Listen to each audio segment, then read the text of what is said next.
What's going on, everybody? It's Frito here for Your Overwatch. The new patch has settled in. We've all had more time to play on it, but as well, we have the benefit of seeing a few weeks of the Overwatch League to truly see what the top tier potential of the meta even is. This season's tier list, I don't think deviates too much from last season, but what has moved is our understanding of it. And as I'm making this video, I realize I have so many more videos I need to make. I've been in love with the mechanics of the game again and see what Blizzard has aimed to do and what they succeeded at when they set it out a year ago. So we'll get to the tier list, but I think it's important for you to see where I'm coming from because it informs how you need to be playing the entire game. Any character, any comp. The short answer being Overwatch 2.0 is here. They've done it. Many different versions of the game had different personalities. Double Shield with snipers was all about one-shots. That felt like CSGO. Dive was all about mobility, like you're playing Tribes or Quake. Goats was Heroes of the Storm. But now, the current state of the game, I would say, is the most Overwatch has ever been. The best game analogy I can get to, I think, is Dota, which has very position-based burst eliminations, and that's how Overwatch plays now. And they set out to do this, by the way, which is what I want to somewhat praise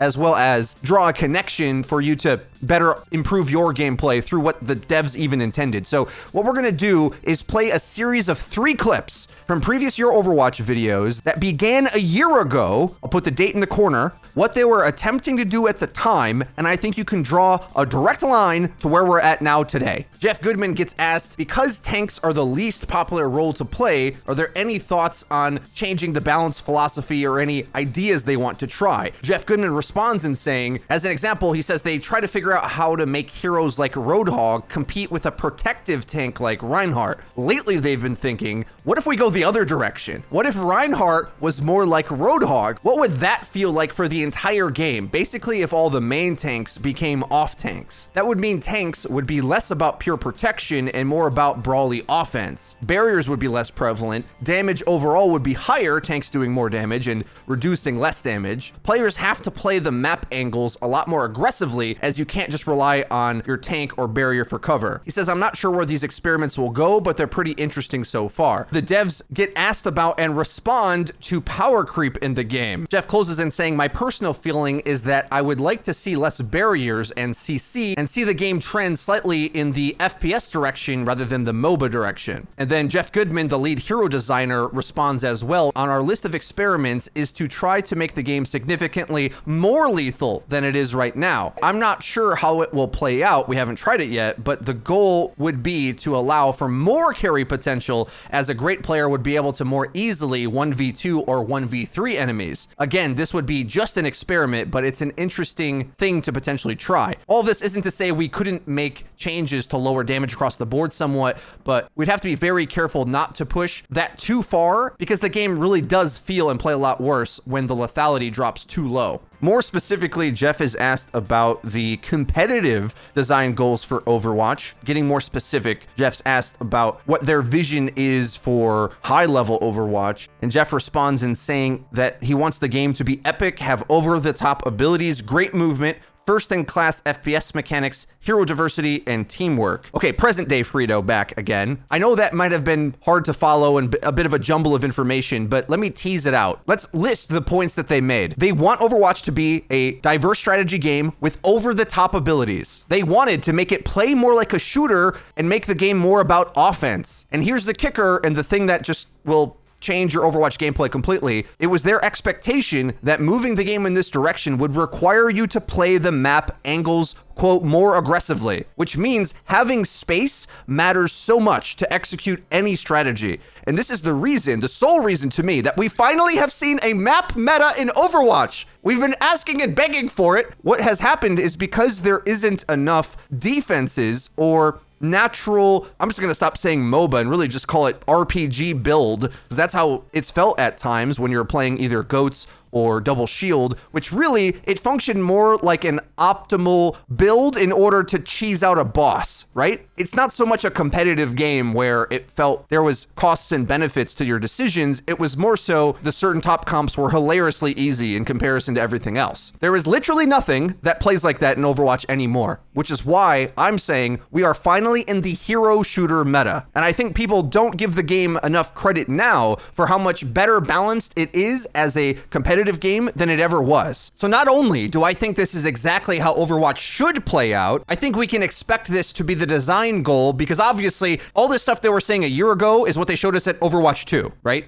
We're already playing Reinhardt 2.0. So this explosive gameplay, I think, is how aggressive Overwatch will feel for the sequel. And some extreme good news was dropped into that Aaron Keller interview that I think a lot of people just glossed over and focused on other aspects of it. But he said, I want the game to be just as competitive, if not more so, on the PvP side. This is saying what I've been begging them to do to make the casual aspects more casual and make the competitive aspects more competitive. I think that's what we're getting. So the shortest way I can go to describe this on what a hero shooter looks like is an ability that looks kind of over the top to some, like Diva Remech doing 250 damage and deleting a squishy. To me, looks completely in line to how they've balanced everything else. And from the looks of it, that is the most effective way for Overwatch to be balanced, to have widespread hero diversity. Because when the game is more about enabling the offense of what your character can do, then you have to respect the map and you have to execute that offense. The results we got, I think, prove this, where Overwatch is about two things: pure shooter and hero shooter. I don't even want to say MOBA anymore, because I think in truth, hero shooter combines these two. And when you think of it that way, Diva Remech getting a one-shot kill, well, is that any different than Roadhog getting a hook, or Zarya getting a lot of damage, or Sigma having an accretion hypersphere combo, or McCree having fan the hammer and stun, or Hanzo having storm arrow, or Ana having a nade, or Brig having a stun, or Wrecking Ball having a pile driver? All these things can get insta-kills or combo to do so. I think it's safer to say, rather than, wow, all of these hero abilities are really strong, I think it makes more sense to say, well, that's just what defines the game. And in between executing those abilities, you're trying to hit headshots, you're trying to hit criticals, and so much of the game comes down to, did I hit my ability? Some of them are easier to hit than others, but this is the most mechanically driven version of the game we've ever seen, and therefore the most competitive in my opinion. This has somewhat been achieved by a lot of the hero balance being flattened, actually, which you may find less interesting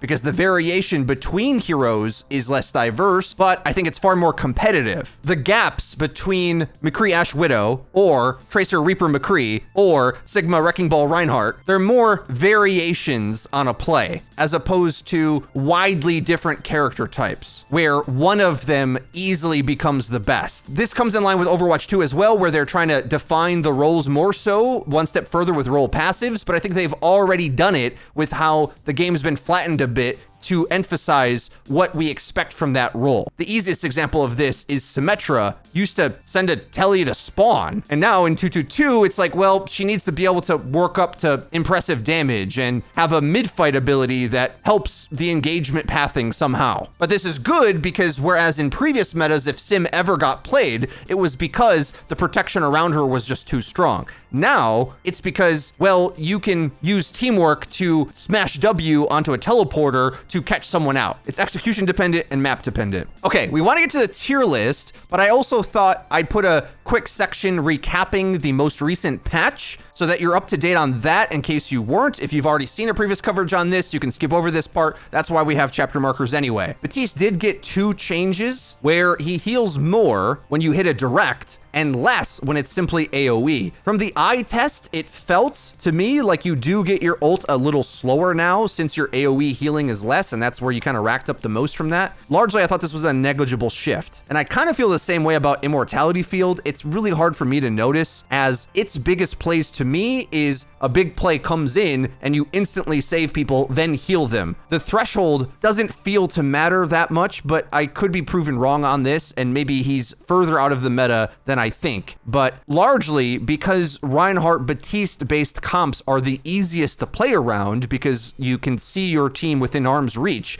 and just play next to them, that's more intuitive than the more split up or mobility based styles that that require a bit faster APM, I think, to quickly respond with the right positioning. Whereas when you play around a Rein, it's pretty obvious where you need to be or when your team mess it up. Oh, we got split up. That's it. As opposed to when you play poke, well, you're supposed to be splitting up, but you gotta do it well and get map control in a more complicated way. So the jury's still out on the Baptiste change. D.Va Mech we talked about. It feels outrageous, but I think just because it stops the ease of staggering a baby D.Va to pull up a threat of maybe a big play, I'm totally fine with this. Also, keep in mind, there's a lot of stuns and disables in the game that can full out counter D.Va as she's calling mech anyway. So if she tries to go for an aggressive call mech and you hit her with a stun and then she loses it, well, I don't know. It just feels like a fair trade-off for me when we're in a hero shooter explosions-based meta, but that's just one man's opinion. The Echo duplicate nerf was fair, but it's such a niche interaction that I don't think it changes any of the fundamentals of the character and why she's a top-tier pick. The Moira buff to her orb I felt was scary potentially, but Baptiste has such a high skill ceiling, I still don't think in most cases you'd prefer to play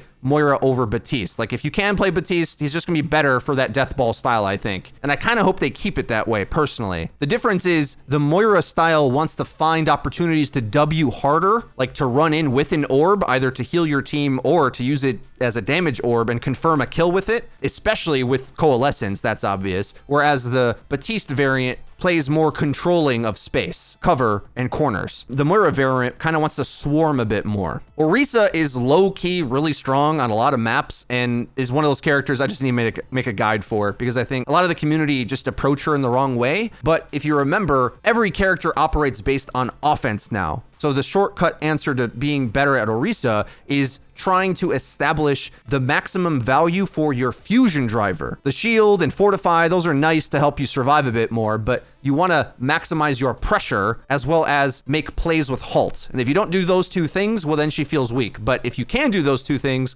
she's incredibly good.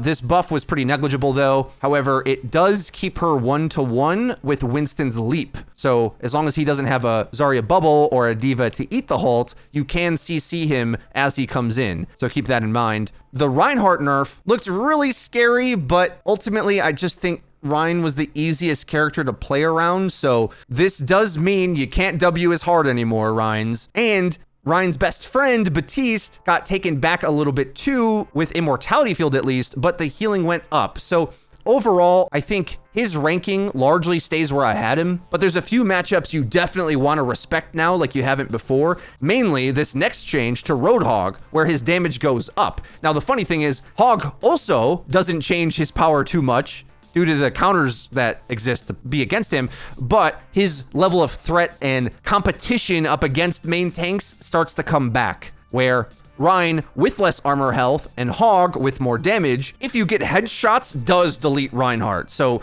you got to manage your shield against the Hog and make sure you're working your teammates' counters in, because Hog bullies front lines again a little bit. Not as egregious as he used to in the Giga Hog era, but still quite a threat. But there's still quite a few problems for Hog, where a Lucio-based comp that plays faster to like run him over or run past him can be a little too fast for him. And then when you're doing that and you get the, again, hero shooter abilities in there, like stun and freeze and disables and all that onto the Hog, well, he's not really comfortable to do his playstyle, which is either safely poke or flank. Either or gets punished by some of the best things in the game just by his big belly being exposed. So it's not so much involved with whether his damage is good enough or not. But I will say this does make him a lot more viable to play in ranked for sure. This Sombra buff does nothing, as we'll just need to make Sombra guides to teach you guys how to play her. The biggest contributing factor to Sombra having poor stats in ranked is that the players themselves and their teammates actually have no idea how to play the character. I've been working on guides for this. Players are what I like to call AFK Sombras, where they're invis for so long, accomplishing nothing, that it's as if you were down a guy. And we just got to fix that in the community and learn what we're even playing for in order to actualize the power that this hero has. There's quite a lot she can do, actually, but it's a different playstyle than most players are used to, so they either don't cooperate properly with it or don't execute it well enough themselves. Now, we'll get into talking about the tier list and how that philosophy of what they've approached to and sort of, I think, climaxing in this most recent couple patches have finally got to. Because this isn't too divergent from last season's tier list video,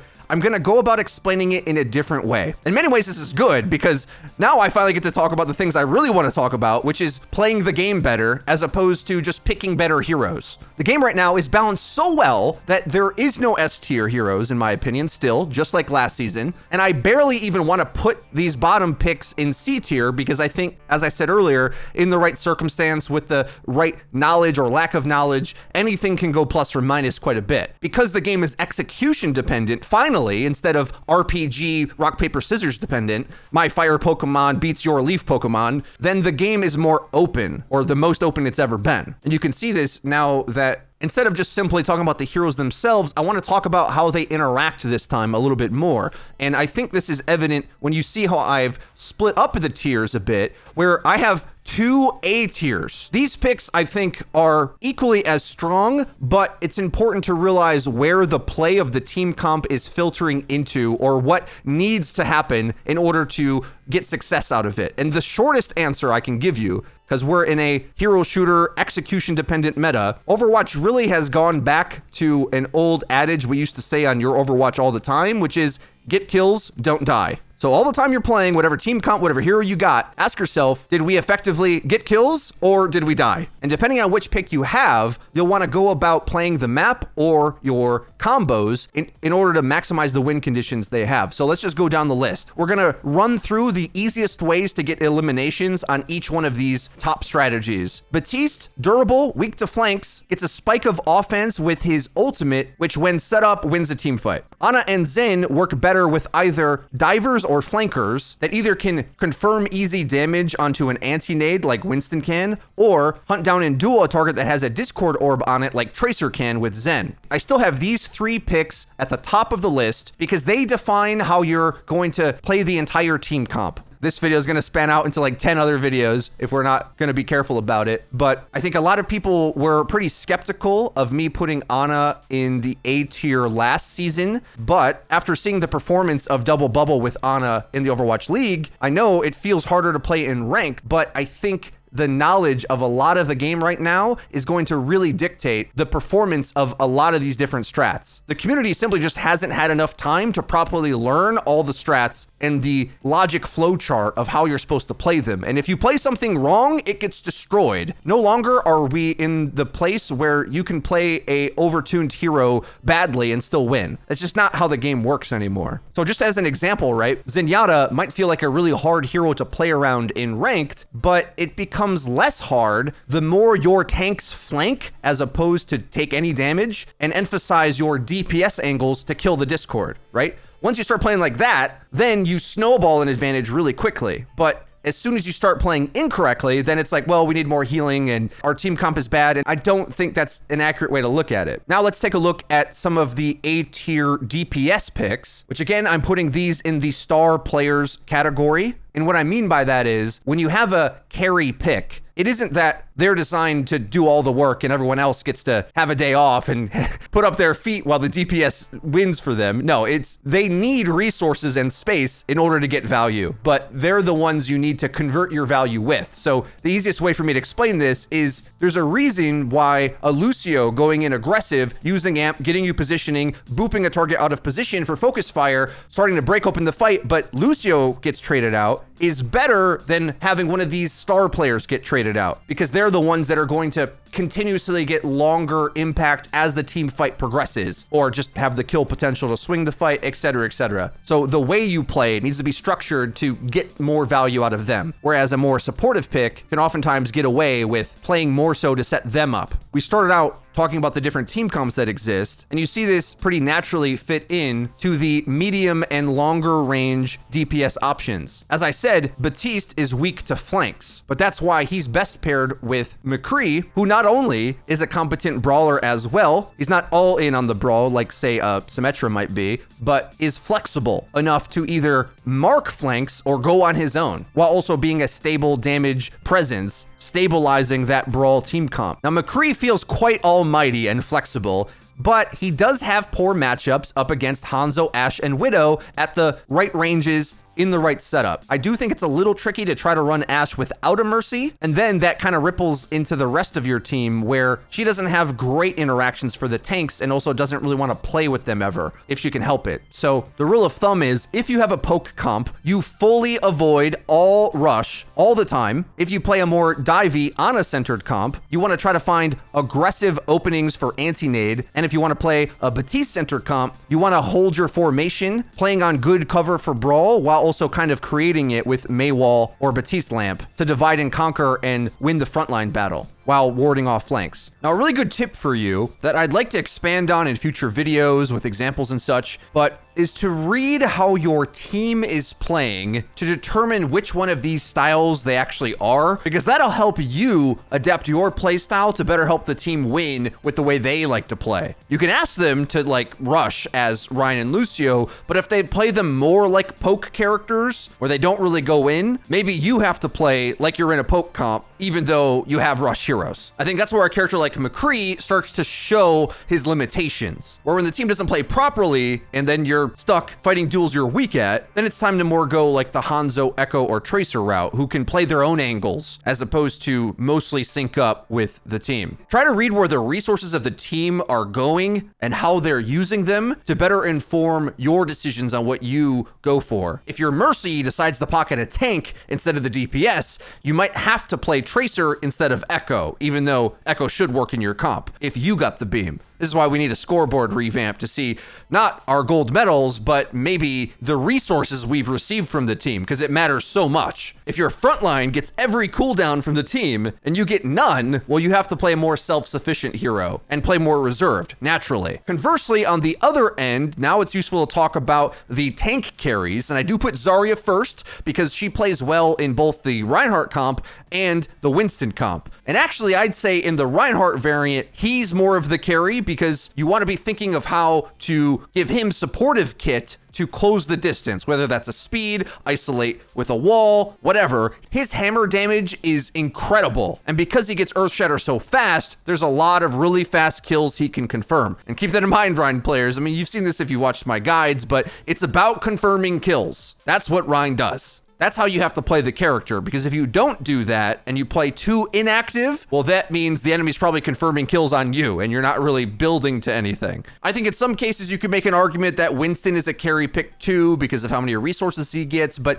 I think more so if you look into the double bubble comp, and we'll have to guide this one up too, but Winston's used more as a tool to make space most of the time and get Zarya charge into space to zap, and she's the carry, and Winston can pop off with Primal, but for the most part, he actually plays more like a tank making space than even Reinhardt does, in my opinion. Or at least in the philosophy of they're just making space. Reinhardt makes space with pressure to try to confirm kills, which you'll either focus on the most vulnerable target or, when one doesn't present itself, the biggest threat. With that being the rule set, now let's get into talking about the supportive tier and how these modify the top team comps right now. Ranking this section's a little tricky because I somewhat want to account for the flexibility of how many comps they play in, not just their overall power when they can be played. So that's kind of difficult. Really, maybe Lucio could go all the way here at the top, but I think Brig and Mercy are a bit easier, but all three of them have that same role. Brig's about keeping threats off you. Mercy's about enabling your DPS. And Lucio's a bit of a mix of everything. You will find that Reinhardt-based comps are quite tricky to play if you don't have a Lucio, and if you don't, you'll want to pretty much just always stay on corners, because the moment you split up, the rest of the game just easily runs over and outmatches and overwhelms the rest of your team. I think it is helpful to realize that if you're in this supportive tier class of hero, that it's more about either enabling a teammate or disabling the enemy's key threat. Brigitte can be played with either an Ana or a Zen to cover their weaknesses and act as a buffer to them getting overwhelmed. If the map is more open and more long range, then Mercy works similar but enabling range DPS the best. Biggest Mercy tip for you is commit to those off angles. Far too often do I see Mercy players regroup with their team as they're getting rushed, when it's far better to make the read that committing to the flank is going to be better. You're playing Mercy anyway, so your team doesn't win rush. So you better get kills on the flank. If not, you're just not going to win. So when you see a rush coming to run over your team, your beam's not going to save them. You have no interaction to help. You're better off going harder to go find a limbs with a damage threat elsewhere. The way you got to go about targeting and attributing your resources is denying the enemy's kill potential. So in many ways, Reaper, Sigma, Diva all do the same thing, just in different ways, and obviously different strengths and weaknesses. But in a lot of cases, the map positions they like to play are all the same. Get cover, get angles, most importantly, pressuring down the threats. Now, the other tanks are kind of interesting the way they functioned. Winston has a chance to go higher up in value above Reinhardt after his nerf, and it'll depend how the player base learns the double bubble composition. The moment everyone starts getting good at it and does the ability combos intuitively, you may find that it has a higher ceiling than even Reinhardt Batiste comps do, though I think admittedly harder to execute. The ability cycles of that comp are really interesting because you want to pressure to get space, get Zarya charged, and work the opposition back and back as opposed to full committing like maybe dive comps of old until you have better angles and then use your ultimates. Winston gameplay nowadays, I feel, is much more about doing that first part, but also his ability to secure eliminations with Primal Rage. Again, remember, hero shooter. Every character is like, how do I get a kill? I think when you get into the B tier of heroes now, that makes sense with these other tanks where you no longer get away with playing Orisa or Wrecking Ball with 1300 adaptive shield health or lots of Orisa shield. That's not how they function. Instead, just like Primal Rage, it's about finding ways to interact with the deathmatch battle. So the thing that you'll find that top tier Wrecking Balls do more often now is, funnily enough, play normal tank positions more. And what I mean is, because you can't go full out wacky with your infinite health basically rolling through the enemy team easily with how many disables there are and stuns and whatnot. You can a little bit if you have a Zarya bubble, but other than that, largely, Ball plays a lot closer to Sigma, but with some flexibility. And what I mean is, in the same way that Sigma wants to jockey for position and find damage lanes, Ball's kind of doing that too, just with Pile Driver, as opposed to Hyperspheres. But because he's more fragile, you kind of have to be more careful when you decide to go in, play around your backline more, and he's much more execution dependent with comboing than before because, well, there just is no value to get by existing with health. That's not a playstyle that works anymore, but the power of having a ton of health and a mini Soldier 76 rifle definitely is good. So when we're playing for map angles and whatnot, Ball is just another shooter hero with a wacky hero shooter ability. The next section of B tier heroes, I very nearly put some of these into the star player A tier. I think Pharah's pretty underrated, mainly in Ana Mercy comps. Pharah has some serious potential, but